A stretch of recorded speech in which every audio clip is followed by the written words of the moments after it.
குற்றால வெள்ளத்தில் சிக்கி உயிரிழந்த 17 வயது சிறுவன் அஸ்வின் கப்பலோட்டிய தமிழன் வ.உ. சிதம்பரம் பிள்ளையின் கொள்ளுப்பேரன் என்ற தகவல் வெளியாகியுள்ளது. தென்காசி மாவட்டம் மேற்கு தொடர்ச்சி மலைப்பகுதியில் பெய்த தொடர் மழையால் கடந்த 2 நாட்களுக்கு முன்பு பழைய குற்றால அருவியில் திடீரென காட்டாற்று வெள்ளம் ஏற்பட்டது. அப்போது அருவியில் குளித்துக் கொண்டிருந்த சுற்றுலா பயணிகள் அலறி அடித்துக் கொண்டு அந்த இடத்தை விட்டு வெளியேறினர். இருப்பினும் அஸ்வின் என்ற 17 வயது சிறுவன் வெள்ளத்தில் சிக்கி பரிதாபமாக உயிரிழந்தான். இதையடுத்து தொடர் கனமழை காரணமாக குற்றாலம் அருவிகளில் குளிக்க சுற்றுலா பயணிகளுக்கு தடை விதிக்கப்பட்டுள்ளது.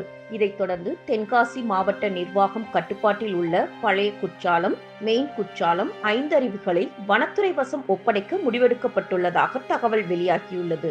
இந்த நிலையில் பழைய குற்றால அருவியில் வெள்ளப்பெருக்கில் சிக்கி உயிரிழந்த அஸ்வின் சுதந்திர போராட்ட வீரரும் கப்பலோட்டிய தமிழனுமான வ.உ.சியின் கொள்ளுப்பேரன் என்ற தகவல் வெளியாகியுள்ளது. சிறுவனின் குடும்பத்தினர் சோகத்தில் இருப்பதால் இது தொடர்பாக பேச மறுத்துவிட்டனர். மேலும் வீட்டுக்கு வேறு யாரும் வரவேண்டாம் எனவும் அவர்கள் கூறிவிட்டதாக தகவல் வெளியாகியுள்ளது. செய்திகளை உள்ளது உள்ளபடி தெரிந்து கொள்ள ரெஃப்ளெக்ட் நியூஸை சப்ஸ்கிரைப் பண்ணுங்க.